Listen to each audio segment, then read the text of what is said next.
Tani waa riyadii cajiibka ahayd ee uu ku riyooday Cabdillaahi binu Salaama Ilaahay ka raali ahaadee, waana qayb yar oo kooban oo ka hadhay mowduucii kan ka horreeyay, kaasoo aynu ku soo aragnay sida uu ku soo islaamay iyo sida loogu bishaariyey jannada iyo inuu ku dhimanayo islaamnimo. Haddaba haddii aadan qaybtaa hore soo daawanin, waxaad ka helaysaa description-ka hoose linkiga ugu horreeya insha Allah.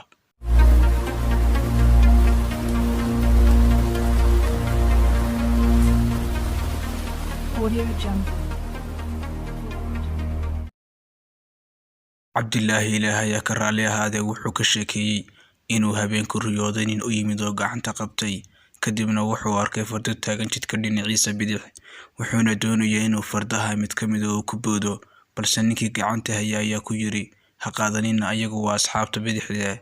Way sii socdeen, wuxuuna arkay fardo taagan dhinaca midigta. Ninkii gacanta haya ayaa ku yidhi fardahan mid ka mid a qaado, waanuu qaatay wuuna fuulay.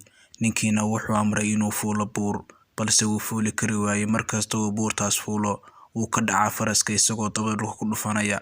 Kadibna ninkii ayaa kaxeeyey, wuxuu geeyey meel tiir dheer ka taagan yahay, tiirkaasoo dhulka salka ku haya, madaxiisuna cirka gaadhay. Waxaa tiirkaas dushiisa sare ku xidhan xadhig. Ninkii gacanta haya ayaa Cabdillaahi amray inuu xadhigga qabsado. Cabdillaahina wuxuu yidhi sida u qabsadaa, xadhiggu cirkuu ku yaalaa.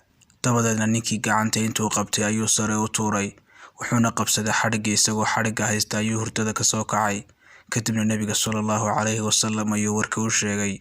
Nebiguna wuu fasiray riyadii, wuxuuna yidhi fardaha dhinaca bidix taagna waa asxaabta bidixda ee ehelka naarta, fardaha midigeedna waa asxaabta midigta ee ehelka jannada.